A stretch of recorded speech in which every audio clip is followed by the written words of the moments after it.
Hi everybody, you're tuned into My Dad Says Audio. If you've been here before, welcome back. If you're new here, welcome. Today we'll be taking a look at my Shuguang SG-845-7 stereo tube amplifier. It runs, the output tubes are 845 single-ended triodes. The driver is a 300B. And the input is a 6SN7 tube. Dad, you've had a bit of a listen. What do you think about it?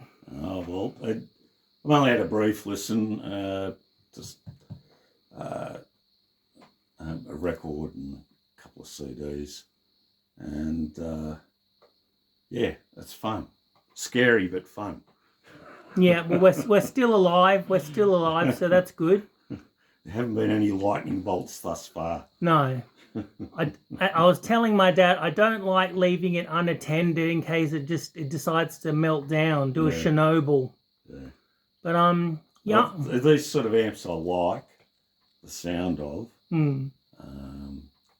It gives a very big, coherent and focused and layered sound stage with height as well, I've got to say, which is quite notable with this system.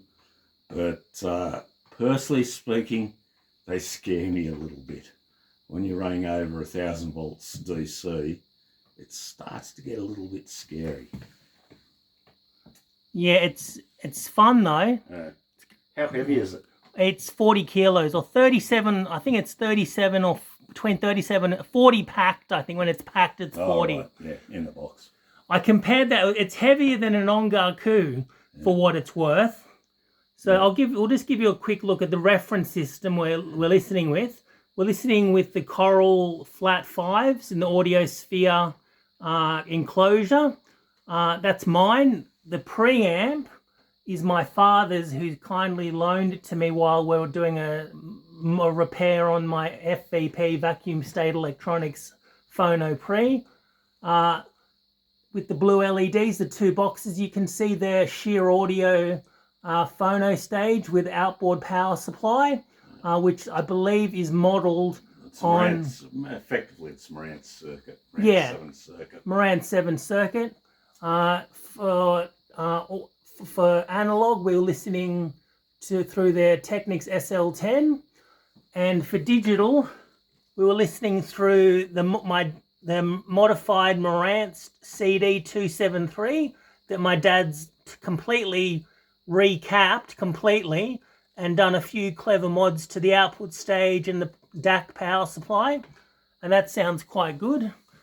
But yeah, I saved for 1 year pretty much to get this. It's 3,000 Australian dollars delivered. About 400 of that is just shipping because it weighs nearly 40 kilos.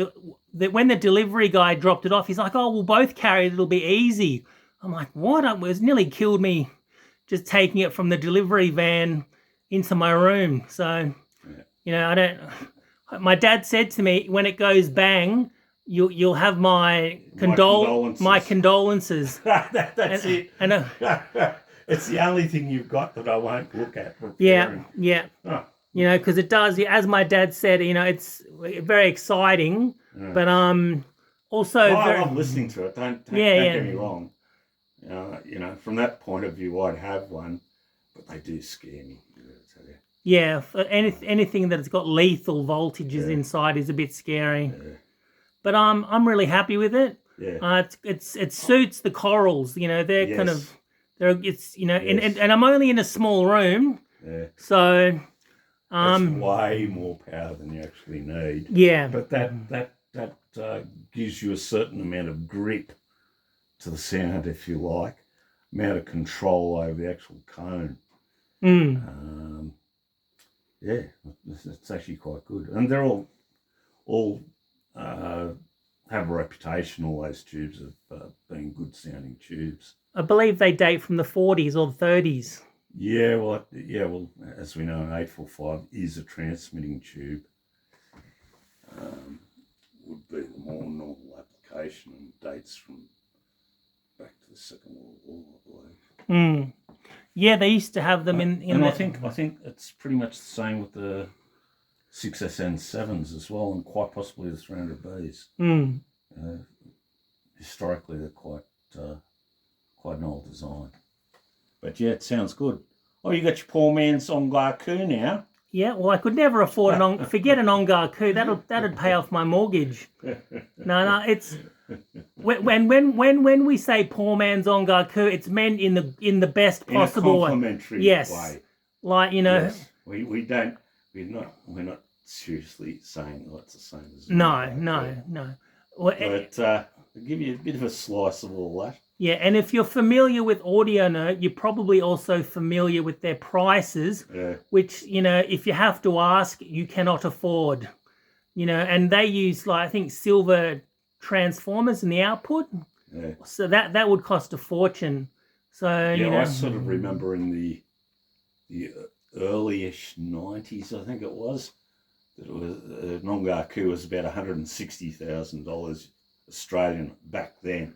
I'll forget it. God, I have no idea what it'll be these days. Yeah, if you look at inflation, etc. Yeah. Okay. It's a cute, fun toy. That's all I'll say. Yeah, it is good. Yeah. Well, we'll have to have another listen after the video. Yeah.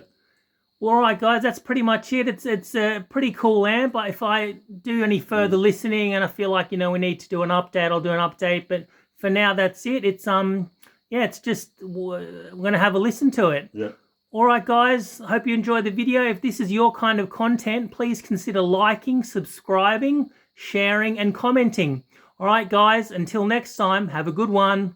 Bye.